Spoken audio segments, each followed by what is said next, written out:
हम कई सारे कैच छोड़ने के बावजूद और इतनी घटिया क्रिकेट खेलने के बावजूद भी फाइनली हम लोग फाइनल में पहुंच ही गए हैं।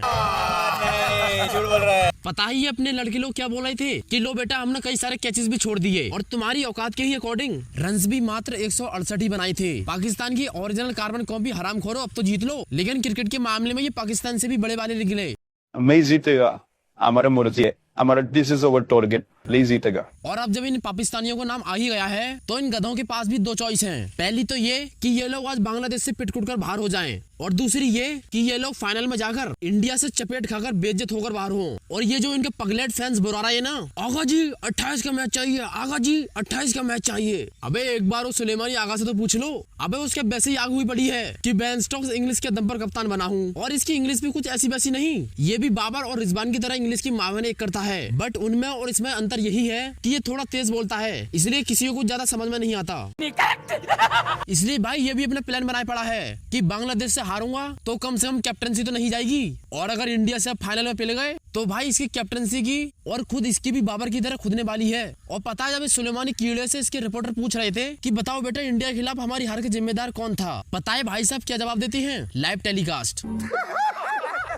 भाईजान आप किसी भी मैच में हमारा लाइव टेलीकास्ट मत करवाओ, हम लोग अपनी जाहिल आवाम को ये विश्वास दिलवा ही देंगे अपने आर्म फोर्सेस की तरह ही कि हम लोग इंडिया से जीत गए, और बाकी का आधा काम वो बेवकूफों का सरदार शाहिद अफरीदी कर देगा। बस इनकी इन्हीं गंदी हरकतों को देखकर इनका वो कोच है ना माइक हसन, कई बार ड्रेसिंग रूम से कूदकर आत्महत्या करने की कोशिश कर चुका है, बट उसकी 6 महीने की फीस इन गधों ने दी ही नहीं है। बस यही सोच सोच कर रहता है वो।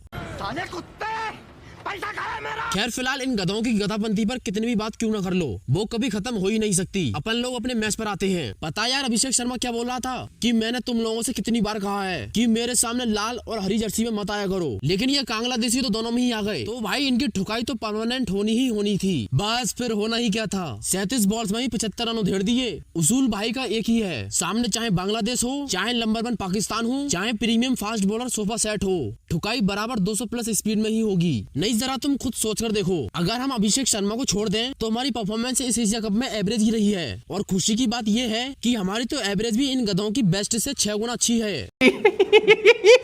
ऊपर से हमारा जसप्रीत बुमराह, उनका भी ये एशिया कप ठंडा ही रहा है। बट हमारे स्पिनर्स वरुण और कुलदीप ने दूसरे टीम्स के घोड़े खोलने की पूरी जिम्मेदारी ले रखी है। और रही बात मैच की, तो मैच की हाइलाइट्स या फिर मैच तो तुमने देख ही लिया होगा, ये भी नहीं देखा होगा तो कम से कम स्कोर कार्ड तो देख ही लिया होगा। गिल के 19 बॉल में 29 रन, हार्दिक पांड्या के 29 बॉल में 38 रन, और बाकी का लेखा जोखा मैं बता नहीं सकता। अगर हम इन बांग्लादेशियों की बात करें तो बांग्लादेशियों की तरफ से सैफ हसन ने 51 बॉल में 69 रन की बेहतरीन पारी खेली। हाँ भाई ये बेहतरीन है इनके लिए, शुक्र मनाओ कि ये किसी पाकिस्तानी ने नहीं खेली, वरना वो तो इस दिन को छुट्टी डिक्लेयर कर देते।